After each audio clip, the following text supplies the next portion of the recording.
Les Allez. amis, on part à nouveau en balade. La vie de château du côté de Sarzeau, vous allez voir, je crois qu'on est bien là-bas. Oui, alors de toute façon, c'est un peu ton baptême finalement. Mon Là, c'est baptême une du petite phare. éclaboussure là sur toi. Tu es baptisé au Oui. beurre pour Oui. l'éternité, ce qui est Oui, plutôt pas moi mal. qui souhaitais être un phare dans la nuit pour vous, Très bien. je vais me contenter d'être un phare breton aujourd'hui. Alors effectivement, petite vie de château. Alors on retourne à Sarzeau, pas dans une baignoire, dans un gros château du Moyen-Âge. Et alors il a eu une triste histoire. En fait, c'était mal parti pour lui parce qu'en 1840, il y avait un certain Prosper Mérimée qui à l'époque était inspecteur général des monuments historiques, qui l'avait classé dans la catégorie ruine. Ce qui était quand même pas très très sympa. Et puis Non, t'as finalement, raison. ça s'est un petit peu arrangé au fil du temps. On l'a rangé, il a retrouvé son allure du 15e siècle, du Moyen-Âge. On a retrouvé beaucoup de coquilles d'huîtres dans la cour du château, ce qui voudrait dire que les gens habitants de vivaient l'époque là. en mangeaient quand même un certain nombre. Je vous emmène découvrir des merveilles au château de Sussigno, à Sarzeau. Derrière ces marais s'élève avec force le château de Sussigno.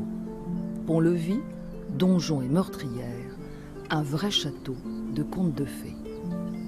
Si vous venez sur site, vous allez bien vous rendre compte que vous êtes face à une belle forteresse bien massive, bien médiévale comme on l'imagine. Vous avez les enfants qui se voient déjà devenir chevaliers, partir à l'assaut des douves et nous demander s'il y a des crocodiles dans les douves.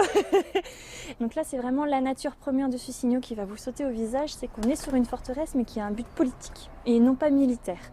Le but politique, c'est d'asseoir le pouvoir des ducs de Bretagne. Vous arrivez ici, vous êtes au milieu d'un espace agricole, propriété des ducs de Bretagne, qui rapporte énormément d'argent, qui génère beaucoup de richesses, et bien entendu, il est nécessaire de marquer son territoire et de prouver que vous êtes bien sur les terres du duc de Bretagne.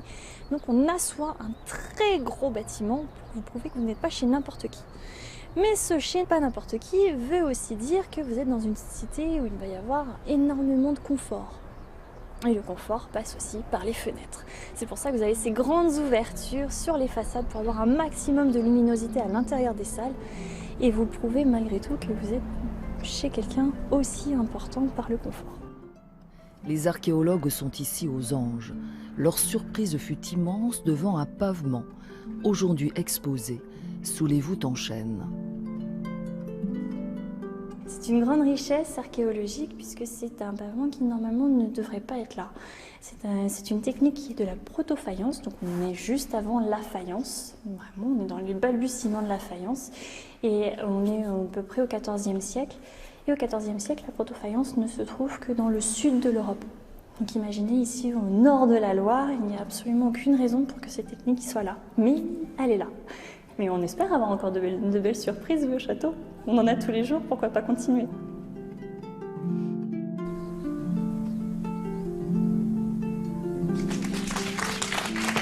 Voilà, le château de Sussigno, donc à Sarzeau, qu'il faut à tout prix aller visiter. Avec Bien. l'arbre celtique en fond, Oui. ça donne vraiment la note. Ouais, ça c'est nous qui l'avons rajouté, Ah hein, ouais, c'est pas très dans le joli. dicton Ah bon, naturel c'est quand quand même. il y est, C'est en plus, ça c'est en s'entend pas plus. ça. Ah, c'est bon. Je vais demander à Yann, est-ce que dans ton dictionnaire amoureux de la Bretagne, il y a un château que tu aimes particulièrement en Bretagne, Alors, dont tu es amoureux? Bien sûr, il y a le château de Trémazan, à la pointe de Landunvez, à côté de Kersin, où vivait une sorte de barbe bleue breton. On a retrouvé dans les sous-sols du château et un peu partout des squelettes de personnes qui, à l'évidence, étaient des conquêtes dont ils s'étaient débarrassés. Mais là, ce quelle horreur, je suis bien d'accord avec Glantine. Mais en revanche, ce château de Trémazan est de toute beauté.